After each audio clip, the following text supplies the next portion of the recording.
ভগবতে বাসুদেবায়। ওম নমো ভগবতে বাসুদেবায়। ওম নমো ভগবতে বাসুদেবায়।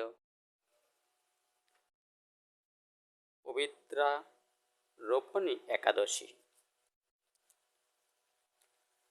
19শে শ্রাবণ 1432 বাংলা, 5ই আগস্ট 2025 ইংরেজি, মঙ্গলবার। পারণ 20শে শ্রাবণ 6ই আগস্ট বুধবার। সময় সূর্যোদয় হতে 10টা 3 মিনিট দিবা পর্যন্ত।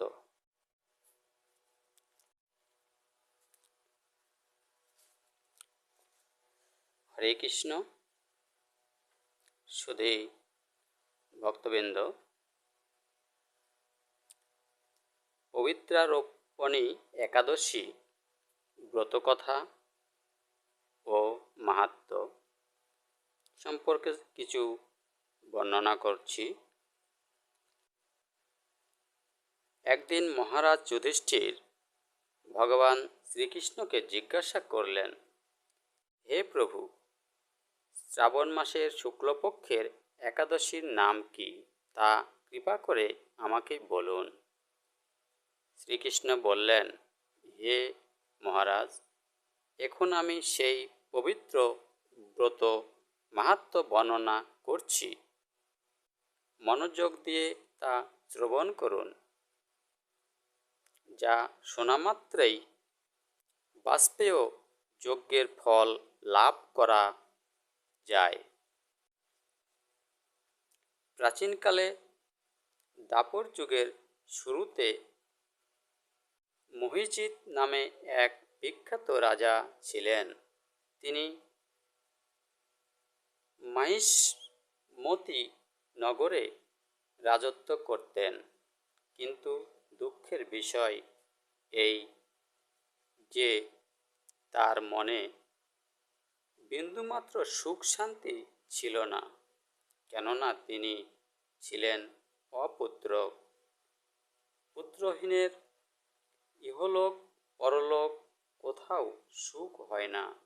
এইরূপ চিন্তা করতে করতে বহুদিন কেটে গেল, কিন্তু তবুও পুত্র সুখ দর্শনে রাজা বঞ্চিতই রইলেন।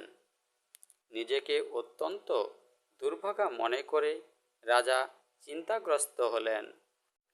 প্রজাদের সামনে গিয়ে বলতে লাগলেন, হে প্রজাবৃন্দ, তোমরা শোনো, আমি এই জন্মে তো কোনো পাপ কাজ করিনি, অন্যায়ভাবে আমার রাজকোষ বৃদ্ধি করিনি, ব্রাহ্মণ বা দেবতাদের সম্পদ কখনো গ্রহণ করিনি, উপরন্তু প্রজাদেরকে পুত্রের মতো পালন করেছি, ধর্ম অনুযায়ী পৃথিবী শাসন করেছি, দুষ্টদের যথানুরূপ দণ্ড দিয়েছি, সজ্জন ব্যক্তিদের যথাযোগ্য সম্মান করতেও কখনো অবহেলা করিনি।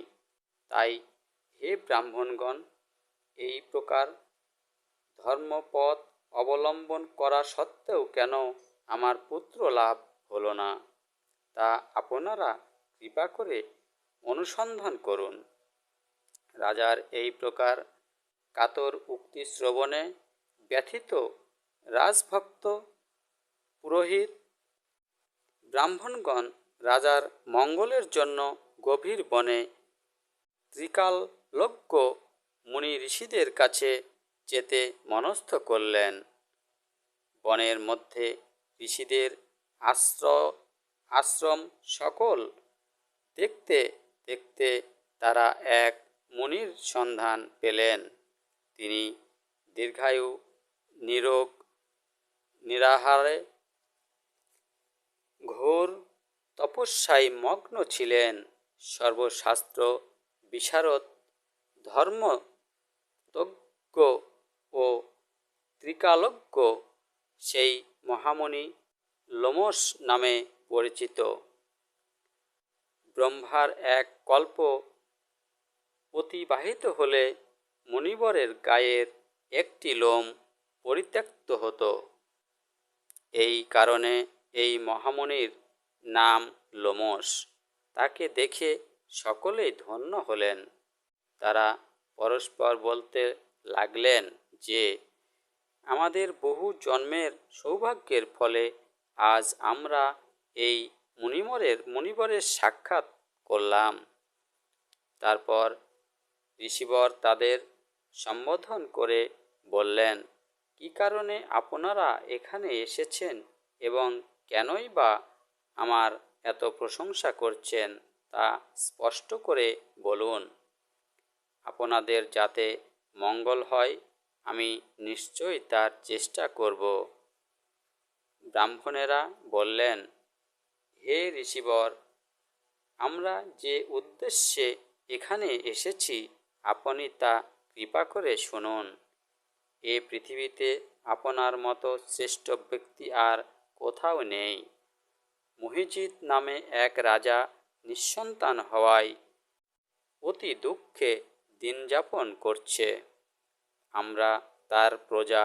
তিনি আমাদেরকে পুত্রের মতো পালন করেন, কিন্তু তিনি পুত্রহীন বলে আমরাও সবাই মর্মাহত।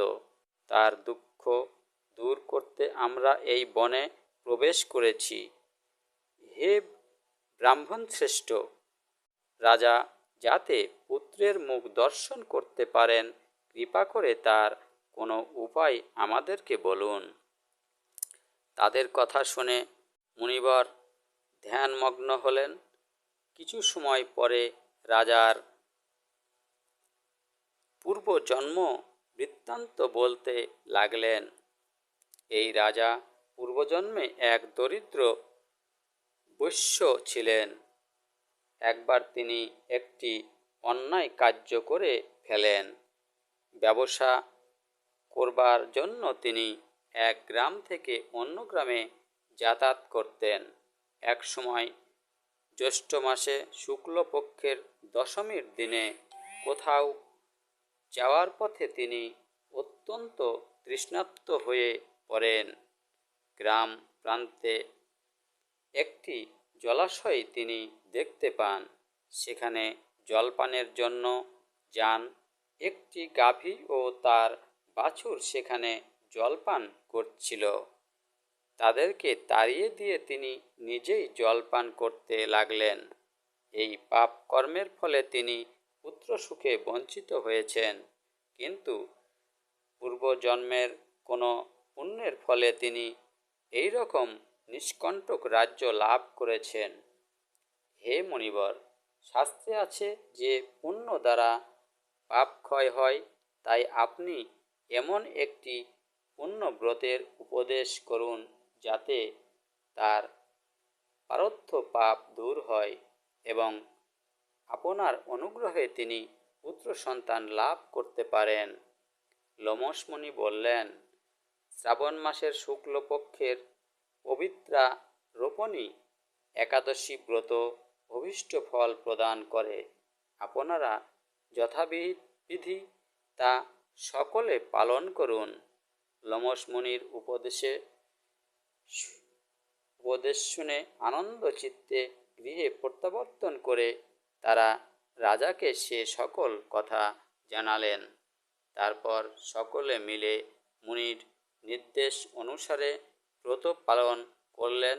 তাদের সকলের পুণ্যফল রাজাকে প্রদান করলেন। সেই পুণ্য প্রভাবে রাজমহিষী গর্ভবতী হলেন। উপযুক্ত সময়ে বলিষ্ঠ সর্বাঙ্গ সুন্দর এক পুত্র সন্তানের জন্ম দান করলেন। ভবিষ্যোত্তর পুরাণে এই মাহাত্ম্য বর্ণিত হয়েছে।